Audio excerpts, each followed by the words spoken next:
আল্লাহর নবী বলেছে কোন মহিলা যদি 4টা আমল করতে পারে, মুখস্থ করে বলেন কয় আমল? 1 নম্বর হলো কোন মা যদি 5 ওয়াক্ত সালাত পড়তে পারে, মনোযোগ দেন। 2 নম্বর 5 ওয়াক্ত সালাতের পাশাপাশি রমজানের রোজা করতে পারে। 3 নম্বর স্বামীর খেদমত করতে পারে। আর 4 নম্বর পর্দা নামক সতীত্ব রক্ষা করতে পারে। পুলহাটের খানপুর গ্রামের এই মেয়েকে আমার আল্লাহ তাআলা এই 4টা আমলের কারণে হযরতে ফাতিমার সঙ্গে জান্নাত দিবে। এখন আপনাদের কাছে একটা ইন্টারভিউ নেব, কে বলতে পারবেন মা ফাতেমা, যে আমরা বলি ফাতেমা ফাতেমা ফাতেমা ফাতেমা, আপনারা বলেন তো ভাই ফাতেমা কে? জোরে কোন? মারহাবা। এরপর বলেন ফাতেমা হযরত হুসাইনের কে? মা। বলেন তো হযরত আলীর কে? আরেকটা পরিচয় আছে, বলেন তো জান্নাতের উনি কি? আচ্ছা বলেন তো ভাই নবীর কয়টা মেয়ে? কোন হুজুর ছাড়া যদি কোন পাবলিক বলতে পারে আমি তাকে 1 কেজি জিলাপির টাকা দিব। 1 কেজি জিলাপির এখনই দিব। তাও এ জরুল ভাই সত্যি বললাম দিব। 4টা নবীর মেয়ে নাম বলতে হবে সিরিয়ালি, বলেন কে বলতে পারে? হ্যাঁ ভুল, নাম বলছে বঙ্গবন্ধুর 2টা মেয়ে। 2টা ঠিক আছে, কে কয় রেহেন আর হাসিনা, তাহলে সিরিয়াল ঠিক আছে। তুমি জিলাপি পাবে না, একটা পানের টাকা দেবো, যাও ওদের পরে দেখা করো, 5 টাকা পাবে। নবীর মেয়ে হলো 4টা, বলেন কয়টা? প্রথম নম্বর মেয়ের নাম হলো কিন্তু রোকেয়া, 2 নম্বর নাম হলো জয়নব, 3 নম্বর হলো উম্মে কুলসুম, 4 নম্বর কিন্তু হলো ফাতিমা। তাহলে বোঝা গেল ফাতেমা কিন্তু সবার ছোট, এটা কিন্তু সকলে জানে। কারণ কি? কারণ হলো আমার এই যে বাম পাশে বসে আছে আমার বড় ভাই জনাব রবিউল ইসলাম নাম, আমার রবিউল ভাইয়ের ছেলে না মেয়ে ভাই? বড়টা নাম কি? শাহানুর রব্বি। সবাই কিন্তু তাকে জানে শাহানুরের বাবা, কারণ বড়টার নামেই কিন্তু বাবা মা পরিচিত হয়, ঠিক না? সত্যি কিন্তু সকলের ক্ষেত্রে বড় ছেলের নামে পরিচিত হয় বন্ধু, কিন্তু নবীর ক্ষেত্রে কিন্তু তার ব্যতিক্রম। কেউ জানে না নবী হলো রোকেয়ার বাবা, কেউ বলে না নবী কিন্তু জয়নবের বাবা, কেউ বলে না নবী হলো উম্মে কুলসুমের বাবা। কিন্তু সারা পৃথিবীর বাংলাদেশের প্রত্যেকটা মাহফিলে নবীর 3টা মেয়ের নাম না বললে কিন্তু ফাতেমার নাম ঠিকই বলে। এখান থেকে বোঝা গেল বড় 3টা শুধু মেয়ে, আর ফাতেমার ভিতরে কিন্তু রহস্য আছে। কি সেই রহস্য? 2 মিনিট শোনেন। আল্লাহর নবীর 4টা মেয়ের ভিতরে বড়টা মেয়ের বিয়ে হয়েছে 14 বছর বয়সে, দ্বিতীয় মেয়ের বিয়ে হয়েছে 14 বছর 6 মাসে, রোকেয়ার বিয়ে হয়েছে 14 বছর 9, উম্মে কুলসুমের বিয়ে হয়েছে 14 বছর 9 মাসে, আর 17 বছর পার হয়ে গেল। এখন পর্যন্ত ফাতেমার কোনো ঘটক বাড়িতে আসে না। নবী আমার তাহাজ্জুদ পড়ে কাঁদতেছে আর বলে মনি আমার বড় 3টা মেয়ের বিয়ে হলো অতি তাড়াতাড়ি, আর ফাতেমা কি তোমার কাছে হলো এতই ভারী? ফাতেমার বিয়ের ঘটক তুমি কেন বলো তো পাঠাও না আমার বাড়ি? এমন সময় আল্লাহ বলতেছে বন্ধু আপনার বড় 3টা মেয়ে শুধু মেয়ে, আর আপনার ফাতেমার জীবনে এমন একটা গোপন আমল আছে, ওই একটা গোপনের আমলের কারণে আমি আল্লাহ বড় 3টা বাদ দিয়া আপনার কলিজার টুকরা মেয়ে ফাতেমাকে জান্নাতের নেত্রী বানিয়েছি। বাংলাদেশে শিরক আছে না নাই? জোরে বলতে হবে আপনাদের। নাই ভাই? আমাদের বাংলাদেশে শিরক মনে করে শিরক নাই, আমাদের বাংলাদেশে নেকি মনে করে শিরক আছে। 2-1টা বলি। আপনাদের দিনাজপুর আর আমার বাড়ি হলো নাটোর, আমাদের বিভাগ কিন্তু আলাদা। আপনারা রংপুর, আমার বাড়ি রাজশাহী। আমি বগুড়াতে থাকি, চাকরি করে বগুড়া, বাড়ি করেছি বগুড়া, বিয়ে করেছি বগুড়া, সব বগুড়া। তা আমার মনে আছে 5 বছর আগে আমার মা মোবাইল করে, বাবা নাই মা থাকে গ্রামে, আমাকে ফোন করে বলতেছে বাবা তুমি যে 50টা লিচুর গাছ লাগাইছো, দিনাজপুরে লিচু ভালো হয় নাকি? ভালো হয় লিচু। এখন তো লিচুটাই আপনারা খালি মুখে বলতেছেন ভালো হয়। দিনাজপুরের এই যে আমার ভাই, বড় ভাই, নাম হলো রফিক ভাই, রফিক ভাই যদি আমাকে দাওয়াত দেওয়ার জন্য বগুড়ায় যায়, যদি বলে হুজুর বগুড়ার দই নাকি খুবই ভালো, তাহলে আমার মাথায় যদি মাল থাকে তাহলে বুঝবো রফিকুল ভাই চাচ্ছে হুজুর দই খিলেন। তাহলে আমি বারবার করে বলতেছি না আপনাদের দিনাজপুরের চাইল ভালো, পুলহাটের আর লিচু ভালো। আমার রফিকুল ভাই দেখেন রাগ করে কখন যেন বলবে 2 বস্তা চাউল এনে হুজুরের গাড়িতে উঠে দাও, ট্রাকে পাঠায় দিবে। আল্লাহু আকবার। তো আমার মা মোবাইল করে বলতেছে বাবা তোমার বাগানের 50টা আম আর লিচুর গাছ ঝড়েতে সব শেষ। আমি তখন বাড়িতে গিয়ে দেখি সত্যি একটা গাছও দাঁড়ায় নাই, সবগুলো রুকুতে আর সেজদায় চলে গেছে। তখন আমি বেড়ারা কাজ করে ভাই তাদের 2 জনকে বললাম ভাই টাকা লাগবে কত? বলে হুজুর 2 জনকে 2000 টাকা দিবেন, আগামীকাল আসরের আগে সবগুলা দাঁড়ায় যাবে, সেজদায় কেউ আর থাকবে না। আমি বললাম নাও তোমার 2000, বের করে দিলাম। বলতে 200 টাকা দেন দড়ি নাও, আর 10টা বাঁশ কিনে দেন বাঁশ। আমি বললাম চলো বাঁশ কিনে দিয়ে যাবো। মসজিদে গিয়ে দেখি এক হাদিস সাহেব, তাকে বললাম যে হাদিস সাহেব আপনার বাঁশ? বহু বাঁশ আছে। কত করে? বলতেছে 300 টাকা পিস। আমি তখন 3000 টাকা দিয়ে বললাম বাবাজি আপনি টাকাটা নেন তারপরে নামাজ পড়ি। 3000 টাকা দিলেন। অজু টজু করে এসে টাকা ফেরত দিয়ে বলতেছে বাবা বাঁশ তো আজকে দেওয়া যাবে না। কেন? বলতেছে সোমবারের দিন বাঁশ দেওয়া নিষেধ। আমি তখন বললাম নিষেধ মানে কি? যদি এমপি বা চেয়ারম্যান সাহেবের নিষেধ হয় বলেন, আমাদের সাথে তো সবারই পরিচয় থাকে। আপনারা কি মনে করছেন আপনাদের এলাকার নেতাদের সাথে আমার পরিচয় নাই? আমি হুইপ মহাদের বাড়িতেও আজ করছি, ওনার গ্রামের বাড়িতে মডেল মসজিদ আছে, ওনার বাবার কবরও আছে। কোন দিকে সেটা? পাঁচকুর। আমি গিয়েছি ওনার বাড়িতে, একটা মাদ্রাসা আছে, কিন্তু তা আমাকে চিনে না, কিন্তু পরিচয় দিলে চিনবে। তো সব জায়গায় পরিচয় আছে। আমি বললাম যদি পরিচয় দিতে হয় আমি ওসি সাহেব বলি, কেন আমার বাঁশ আমি কাটবো, ওসি কি করবে? তা বললাম তাহলে কেন সোমবারের দিন বাঁশ কাটা যাবেই না। আমি বললাম বাবাজি ইসলাম বলেছে লা রাহবানিয়াতা ফিল ইসলাম, ইসলামে কোনো কুসংস্কার নাই, এগুলো বেদাত, হারাম, শিরক। আপনি বাঁশ দেন। মুরব্বি দিল না। অনেকক্ষণ বুঝানোর পরে যখন দিল না, গিয়ে দেখে নামাজ পড়তেছে। আমি আসরের নামাজ পড়ার পরে মুরব্বির দিক হয়ে দোয়া করলাম আল্লাহ ও আল্লাহ, আমি তো ইমাম, আমি যা বলবো মুরব্বি আমিন বলতে তো বাধ্য। আমিন মানে আল্লাহ হুজুরের কথা মেনে নাও। আমি তখন বলতেছি আল্লাহ এই মুরব্বি বুড়ো, আমি এতক্ষণ বুঝালাম আল্লাহ বাঁশ দাও, তারপরে মুরব্বি বলতে দিব না। এই যে একটা শিরকের কথা, শিরক বুঝানোর পরে বুঝলো না আল্লাহ। আমি আলেম মানুষের দোয়া করি এই মুরব্বির বউ যেন মারা যায় ঠিক চৈত্র বা বৈশাখ মাসে, আর তার 3 দিন থেকে যেন বিদ্যুৎ না থাকে, আর মারা যায় যেন সোমবারের দিন ভোরে প্রচন্ড গরম হয়, এমন গরম হয় যেন লাশ রাখলে পয়সা যায়। দেখি শালা বুড়ো তোর বউকে বাঁশ ছাড়া তুই কবর কেমনে দিচ্ছ রে, বলেন কথা ঠিক না? শিরক আছে না নাই? বৈশাখের শেষ বৈশাখীতে কোরআন সামনে নিয়ে বলতেছি বগুড়ার মহাস্থানগড়ে কম পক্ষে 5 ট্রাক গাঁজা সেখানে সেই দিন খাওয়া হয়েছে। 5 ট্রাক হতে পারে। নারী পুরুষ এক জায়গায় গাঁজায় টান মারতেছে, সিদ্ধি খেলে বুদ্ধি বাড়ে, হু বাবা মারো বাবা হু, পায়জামা খুলে দেখে বাড়াছে গু। সেখানে পুলিশ নিরাপত্তা দিয়ে সারা রাত গাঁজার ব্যবসা চললো, কেউ গ্রেপ্তার হলো না। কুষ্টিয়া লালন সার শতবর্ষের ঐতিহ্য লালন করার জন্য বছরে একবার লালন উৎসব হয়। দেশ বিদেশ থেকে আন্তর্জাতিক খ্যাতি সম্পন্ন গাঞ্জাখোরেরা কুষ্টিয়ায় জমায়েত হয়। এখন পর্যন্ত গাঞ্জার আসর থেকে কেউ জন্ম মানে গ্রেপ্তার হয়নি।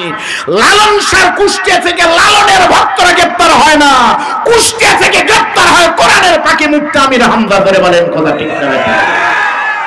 যদি কোরআনের রাজ কায়েম হয় সর্বপ্রথম বাংলাদেশে গাঞ্জাখোরদের মাজারকে ঘুরিয়ে দেওয়া হবে। ধরে বলেন কথা ঠিক না? মন খারাপ করতেছেন? এই মুরব্বি এখন গাঁজার কথা শুনে উঠলো কে? তাহলে এই মানে টান পাটি নাকি রে?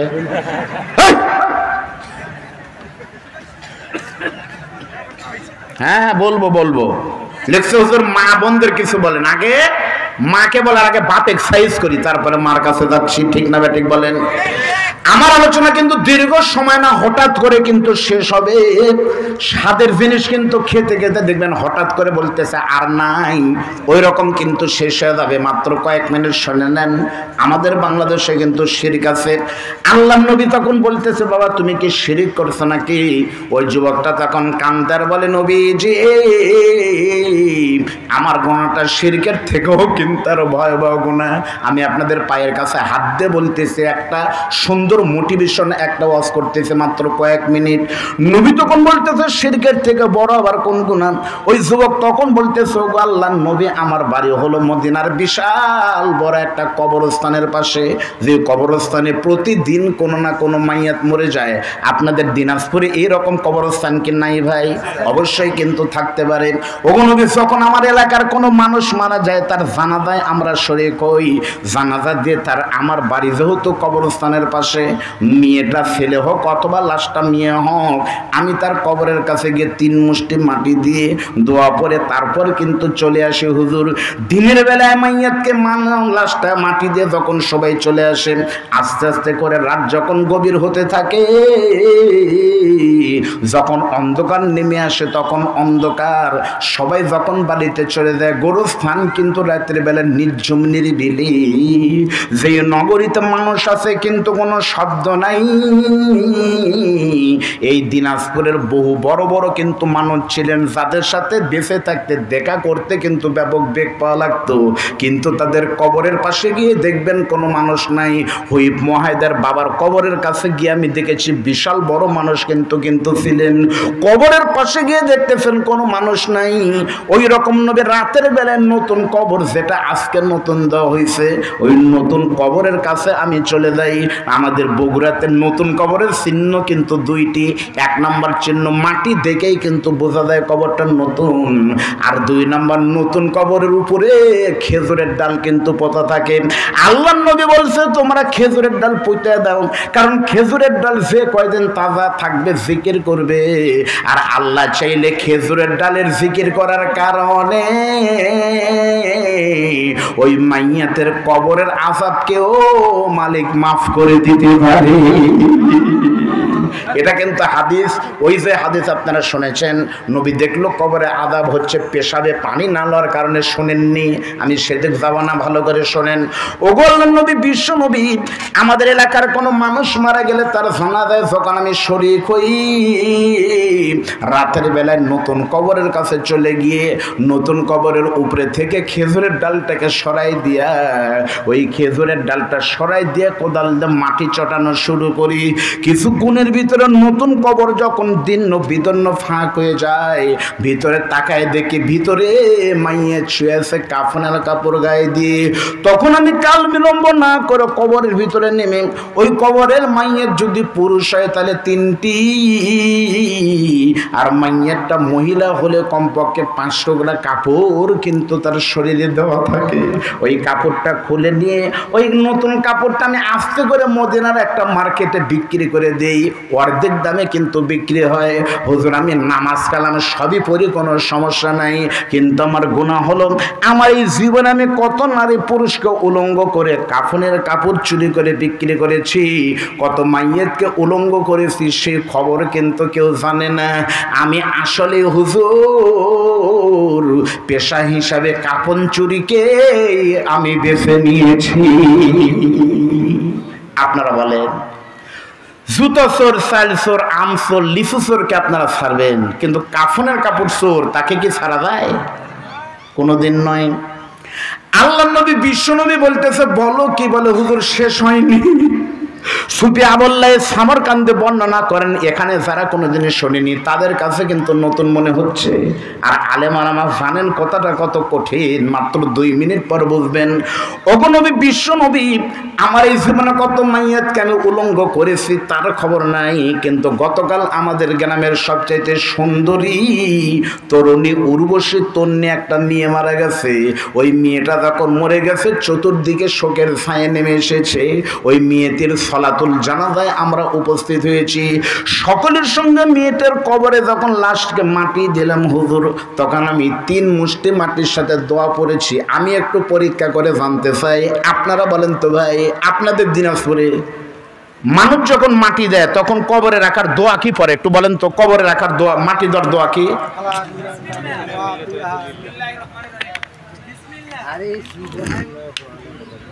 এই 3 দল হয়ে গেছে।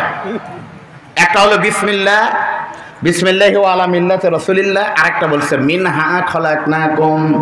তাহলে বলেন তো, যেটা ঠিক হয় সেটা হয় কয়টা? তাহলে আপনাদের ঠিক হলো কয়টা? তার মানে ঠিকের ভিতরে দুটা ভুল ঢুকে আছে। আমি দুটা কি বলবো?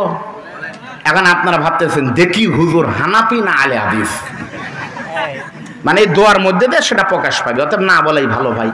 এখন সবাই দাওয়াত দেয়, এটা বললেই একদল দাওয়াত দিন। ঠিক আছে মুরব্বী, ঠিক আছে, হাদিস বলবে, একটা দাওয়াত দেন আর না দেন কোন আপত্তি আছে? আপনারা কি মনে করছেন খালি ওয়াজের উপরে নির্ভর? আল্লাহ রহমত আমি একটা চাকরি করি, সরকারি চাকরি, আল্লাহ রহমত এখন সহকারী অধ্যাপক হয়ে যাবো, দোয়া করেন। বিশ্ববিদ্যালয়ে পিএইচডি সম্পন্ন হচ্ছে। করোনার ভিতরে কোনো বক্তার ওয়াজ হয়নি, কামাইও ছিল না, কিন্তু আমরা মাস্টারি করি করোনার ভিতরে, কিন্তু বেতন কিন্তু আমরা পাইছি। রেজেকের ব্যবস্থা আল্লাহ করছে। হক কথা বলবো, এতে যা আছে কপালে হবে কাল সকালে। জোরে বলেন কথা ঠিক না বেঠিক? কোরআনের হক কথা বলতে গিয়ে হয় দিনাজপুরের খানপুর অথবা মুফতি আমির হামজার আল্লামা সাইদির মতো কারাগার কাশিমপুর, হবেই তো একটা। আপনাদের আমি বলি, মানে কবরে মাটি দেওয়ার সহি হাদিস হলো বিসমিল্লাহির রহমানির রহিম। কেন?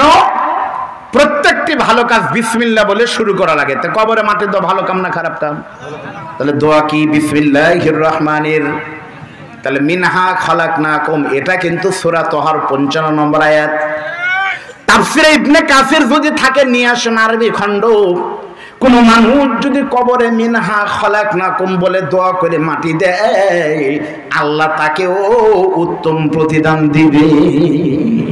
এখান থেকে বোঝা গেল আল্লাহর ইসলাম সহজ আর মোল্লার ইসলাম কঠিন। ঠিক না ঠিক বলেন? ভালো করে বুঝবেন। ওগনবী বিশ্বনবী আমাদের এলাকার সুন্দরী একটা মেয়ে মারা গেছে, ওই মেয়েটাকে যখন কবরে রেখেছি, বিকেল বেলা সকলের সঙ্গে কবরে 3 মুষ্টি মাটি দিয়ে, রাতের বেলা নিশিরজনী সবাই যখন চলে গেছে নির্জম নিরিবিলি নীরব নগরী, আমি রাতের বেলায় একটা কোদাল নিয়ে চলে গেছি। আমার চোখের দিকে তাকাবেন, আপনাদের অনুরোধ, কঠিন একটা পয়েন্ট। মেয়েটির কবরের কাছে গিয়ে খেজুরের ডালটাকে সরাই দিয়ে ওই মেয়েটির কবরের মাটিগুলো যখন চটানো শুরু করলাম নবীজি, কিছুক্ষণ পর মেয়েটির কবরের ভিতরে তাকিয়ে দেখি কোনো মানুষ নাই। ওই কবরের ভিতরে ওই মেয়েটির শরীরও দেখা যায় না। মেয়েটির কবরের ভিতরে এইরকম একটা জিনিস পড়ে আছে।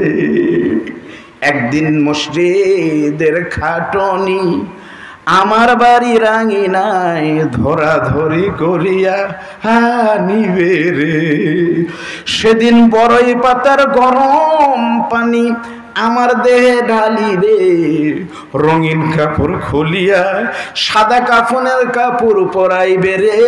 একদিন মসজিদের খাটনি আমার বাড়ি রাঙিনাই ধরাধরি করিয়া হানিবে রে। ওগুনবী মেয়েটির শরীরের থেকে যখন 3টা-5টা কাপড় যখন খুলেছি, কাপড় নিয়ে যখন আমি আস্তে করে রওনা দিব, এমন সময় পিছন থেকে কে আমাকে যেন বলতেছে, যুবক রে, শুধুমাত্র কাপড় খুলে নিয়েই তুমি প্রতিদিন চলে যাও, কিন্তু তুমি কি জানো যে মেয়েটির শরীরের কাপড় খুললে ওই মেয়েটি কিন্তু যেন তেন কোনো স্বাভাবিক মেয়ে নয়। এই মেয়েটার সুন্দর দেহ স্পর্শ করার জন্য কত যুবক পাগল ছিল, কিন্তু মেয়েটা বিশ্বাস করতো আল্লাহর নোটিশ হলো অকর্ণা ফি বুয়ুতিকুন্না ওয়ালা তাবাররাজনা তাবাররুজাল জাহিলিয়াতিল উলা, মেয়েরা তোমরা জাহিলিয়াদের মতো চলো না। এজন্য মেয়েটা কিন্তু জীবনেও কোনোদিন 5 ওয়াক্ত নামাজ বাদ দেয়নি। মেয়েটিকে জীবনে কোনোদিন কিন্তু বোরকা ছাড়া কেউ দেখেনি। ও যুবক, আজকে তোমার কিন্তু একটা বিরাট সুযোগ, তুমি চাইলেই কিন্তু মেয়েটিকে সব কিছুই কিন্তু করতে পারবে। শয়তানের কথা মতো হুজুর আমার হাতের লাইট যখন মেয়েটির কবরে মেরেছি, অন্ধকার অমনিশার বুক চিরে ছোট্ট কবরটা আলোকিত যখন হয়ে গেল, আমি তাকিয়ে দেখলাম মেয়েটির বড় বড় চুল, মনে হচ্ছে নববধূ সুন্দর খাটের উপরে সোনার বিছানায় শুয়ে আছে। তার সুন্দর চেহারা আমাকে আকর্ষণ করেছে, নিজেকে ঠিক রাখতে পারেনি। আমি শয়তানের ধোকায় পড়ে নিজের পরিচয় ভুলে গিয়ে ওই কবরের ভিতরে মেয়েটির সঙ্গে জিনায় লিপ্ত হয়েছি।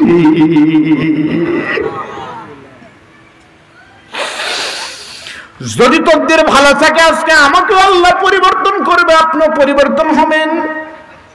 ওগো নবী, মেয়েটির সঙ্গে যখন জানা করেছি, মেয়েটি আমাকে বাধা দেয়নি।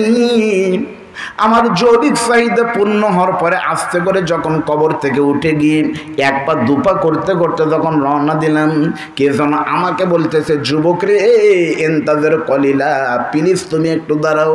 আমি তাকিয়ে দেখলাম, মনে হলো মেয়েটি আমাকে ডাকতে বলতেছে, যুবক তুমি কি জানো তোমার কালেমা আমার কালেমা একই, কিন্তু কালেমা পরে মুসলমান হয়েছি। এ রাতের বেলা আল্লাহকে শপথ করে বলতেছি, সেই দিন থেকে শুরু করে এখন পর্যন্ত জীবনে কোনোদিন একটা ওয়াক্ত নামাজও কিন্তু ছাড়িনি। আমার এই মুখটা কিন্তু শুধু দুইজন পুরুষ দেখেছে, আমার নিজের বাবা আর নিজের কলিজার টুকরা ছোট ভাই, এছাড়া কিন্তু কেউ আমাকে কোনোদিন দেখেনি। এই কবরের ভিতরে আমাকে কমপক্ষে 50,000 বছর থাকতে হবে। আজকে কিন্তু কবরে আমার প্রথম রজনী, আমি কিন্তু কোনোদিন কাপড় পাবো না। 5 টুকরা কাপড় তুমি খুলে নিলে আমি গোসলও করতে পারবো না। ফির সম্পদ কেড়ে নিয়ে আমাকে নাপাক করে আল্লাহর সামনে তুমি তোলার ব্যবস্থা করেছো। ওই আল্লাহর শপথ করে বলতেছি, যেদিন কিয়ামত শুরু হবে সেই দিন আল্লাহ কিন্তু বলবেন ইকরা। আলেমালাবা বলেন ইকরা কিন্তু আমরের সিগা, পড়ো আমল নামা, কাফাবি নাফসিকাল ইয়াউমা আলাইকা হাসিবা। তোমার হিসাব তুমি দাও, তুমি জান্নাতে যাবে না জাহান্নামে যাবে। মনে রেখে দিও, সেদিন আল্লাহ বলবেন ফামাই ইয়ামাল মিসকালা যাররাতিন শাররান ইয়ারা। যাররা শব্দের অর্থ কিন্তু অনুপরমাণু, একেবারে ছোটর হিসাব হবে। ওই কিয়ামতের দিন দেখবো তোমার আজকের এই জিনার বিচার কে করে, কেমনে তুমি জান্নাতে যাও। অবশ্যই তোমাকে জাহান্নামে যাওয়া লাগবে, কারণ সমস্ত কবরবাসী সাক্ষী তুমি শয়তান আমার সর্বনাশ করে গিয়েছো। এই কথা বলে মনে হলো মেয়েটি মুহূর্তের ভিতরে হারিয়ে গেছে। হুজুর, আমি তখন কাফনের কাপড় 5 টুকরা ফালাই দিয়া হাউমাউ করে কাঁদতে কাঁদতে ওমরের সঙ্গে দেখা, তারপরে আপনার কাছে এসেছি। নবীজি আপনি বলেন তো আমার এই কাফন চুরির বিচার কি হবে? আর আমি যে সর্বনাশ করলাম, একটা মেয়ের জীবনের সতীত্ব জেনা করলাম লাশের সঙ্গে। নবী আপনি বলেন তো আমার জেনার ফায়সালা কিয়ামতে কি হবে? এই দিক তাকান, হাদিস বলতেছি, আল্লাহ নবী রহমতের নবীর দুখানার চোখ দিয়ে লেবুর রসের মতো শুধু পানি পড়তেছে। আল্লাহ নবী বিশ্ব নবী সাল্লাল্লাহু আলাইহি সাল্লাম শুধু বলছে, সত্যি সত্যি তোমার গুনাহটা অনেক বড়। এইটুক যখন বলছে, যুবকটা মারছে দৌড়। কেন? কারণ নবী যদি একবার শুধু বলে ফেলে তোমার মাপ আর হবে না, সত্যি বলতেছে মাপ কিন্তু আর হবে।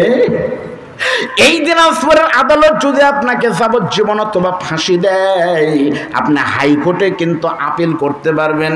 আপনাদের এই দিনাজপুরের বিচারপতি কিন্তু আপনাদের একজন বিচারপতি আছে নাই, এনায়েতুর রহিম সাহেব চাইলে পারে আপিল করে কিন্তু খালাস করতে পারবে।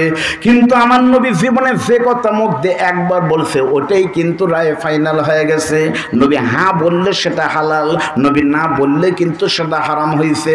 নবী আঙ্গুলের ইশারা করলে 7 টুকরা হয়েছে। এর জন্য নবীকে কিন্তু বলা হয় সারে শরীয়ত প্রণেতা। এই জন্য নবী যেন বলতে না পারে, যখনই বলছে তোমার গুনাহ অনেক বড়, যুবকটা তখন তেপান্তরের মধ্য দিয়ে পাহাড়ের ভিতরে মারছে দৌড়। শর্টকাট করে বলতেছি, 15 দিন চলে গেল, খবর নাই। 30 দিন চলে গেল, যুবক ফিরেনি। 40 দিন পর সকালবেলা হযরতে জিবরাইল, সাদিদুল কুওয়া রুহুল আমিন হযরতে জিবরাইল আল্লাহ নবী বিশ্ব নবীকে সালাম দিয়ে বলতেছে, নবীজি এখন থেকে 40 দিন আগে ওই কাফন চোরের কথা কি আপনার মনে আছে? নবী বলতেছে আল্লাহু আলাম, সত্যি 40 দিন আগের কথা আমার মনে নাই। ও দিনাজপুরের পাগলেরা, বিশ্ব নবীর যদি 40 দিন আগের কথা মনে না থাকে, কিয়ামতের দিন হাসরের মাঠে আপনার বাবা জাহাজ দিয়ে এসে কিভাবে আপনাকে মনে করে জান্নাতে দিবে, এটাও গাঁজাখড়ি কথা। আল্লাহ আমার নবী বিশ্বনবী তখন বলতেছে আমার মনে নাই। জিব্রাইল তখন বলতেছে ওগো আল্লাহর নবী আপনি জানেন না 40 দিন আগে কিন্তু যুবকটা জাহান্নামী ছিল, বিশাল বড় কিন্তু পাপ ছিল, কিন্তু গত 40 দিন পাহাড়ের পাদদেশ থেকে চূড়ায় উঠে মদিনার সব থেকে বড় পাহাড়ের মাথায় উঠে ওই যুবকটা সকাল সন্ধ্যা সারাদিন শুধু কোরআন থেকে ছোট্ট একটা আমল করেছে। ওই ছোট্ট একটা আমল ঠিক মতো করার কারণে আমার আল্লাহ তাআলা কোরআনের বরকতে ওই যুবকের সমস্ত গুনাহ, লাশের কাপড় চুরি, জেনা করা সহ প্রত্যেকটা গুনাহ মাফ করে দিয়ে 40 দিনের আমলের ওসিলায় ওই যুবককে আমার আল্লাহ জান্নাতি করে দিয়েছে। লিল্লাহি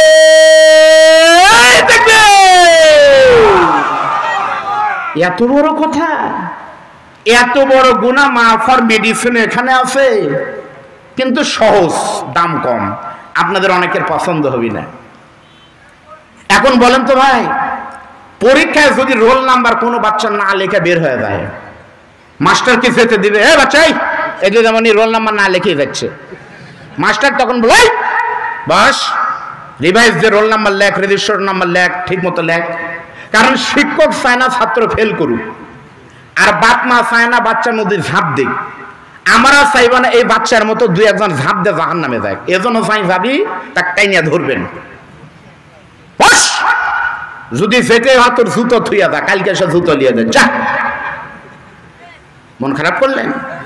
আমি আপনাদেরকে বলবো কি এমন আমল আছে এই কোরআনে আছে, কিন্তু ছোট্ট একটা আমল আপনাদের পছন্দ হবে? বাস্তব কথা বলতেছে, আমার কলিজার টুকরা একটা ছেলে আছে, একটা মেয়ে আর একটা ছেলে। আমার ছেলে হওয়ার সঙ্গে সঙ্গে আমি নাম রেখেছি আম্মার, ইসলামের প্রথম শাহাদত বরণকারী সাহাবী। আপনারা দোয়া করেন বাবার থেকে, নানার থেকে, সারা পৃথিবীর ভিতর আমার কলিজার টুকরাকে আল্লাহ বড় আলেম করে কোরআনের জন্য, কোরআনের পাখির মতো যেন আল্লাহ শাহাদতের কবুল করে বলেন আমিন। আমার বাচ্চার জ্বর জ্বর জ্বর, এর কোনো জবাব নাই।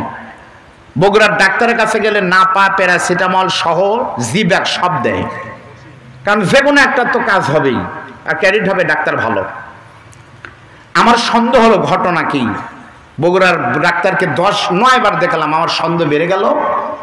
আমার বিবিকে নিয়ে আমি গেলাম রাজশাহীতে। রাজশাহী গিয়ে পরীক্ষা করে ডাক্তার ঔষধ দিছে মাত্র 7 টাকার, 7 5 6 7।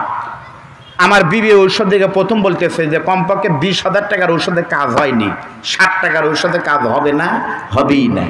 আমি বললাম শোনো, পচা সামকেও পা কাটে। আল্লাহর কি দয়ার মহিমা, ডক্সিন নামে একটা ক্যাপসুল গুঁড়া করে খাওয়াইছি, আমার বাচ্চা সম্পূর্ণ ভালো। সরে বলেন আল্লাহু আকবার।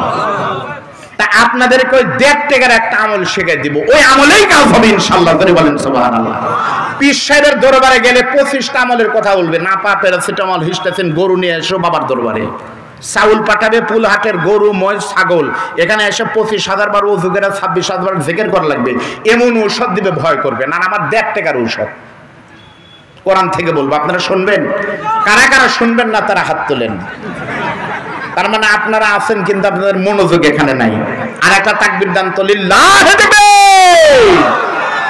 মন খারাপ করলেন? এইবার মাত্র 1.5 টাকার ঔষধ দেওয়ার আগে আমার 2 মিনিটের একটা ওয়াজ বাকি আছে। সে ওয়াজটা হলো আমাকে এখানে সিরিজ দিতে হুজুর, মা বোনদের আলোচনা কিন্তু বাকি আছে। আমি আপনাদের মা বোনদের আলোচনা কিন্তু খুবই কম করব, কারণ আমি কোরআনে না পাইলে মায়ের আলোচনা কি বানায় করব নাকি? এই কোরআনের হাদিসে কিন্তু মা বোনদের আলোচনা খুবই কম। আল্লাহর নবী বলেছে কোন মহিলা যদি 4টা আমল করতে পারে, মুখস্থ করে বলেন কয় আমল? 1 নম্বর হলো কোন মা যদি 5 ওয়াক্ত সালাত পড়তে পারে, মনোযোগ দেন। 2 নম্বর 5 ওয়াক্ত সালাতের পাশাপাশি রমজানের রোজা করতে পারে। 3 নম্বর স্বামীর খেদমত করতে পারে। আর 4 নম্বর পর্দা নামক সতীত্ব রক্ষা করতে পারে। পুলহাটের খানপুর গ্রামের এই মেয়েকে আমার আল্লাহ তাআলা এই 4টা আমলের কারণে হযরতে ফাতিমার সঙ্গে জান্নাত দিবে।